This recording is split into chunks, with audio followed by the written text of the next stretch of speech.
I ran into this last week. Here is what fixed it for me.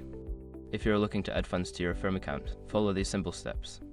Step 1. Log into your Affirm account.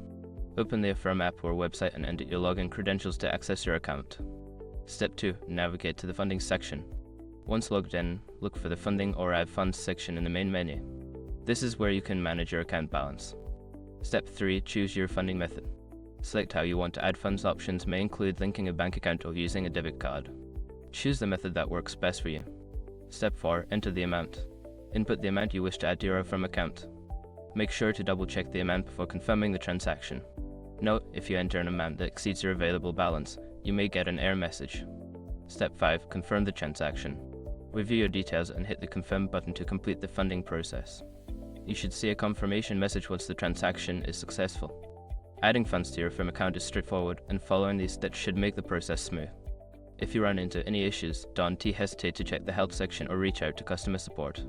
Happy funding!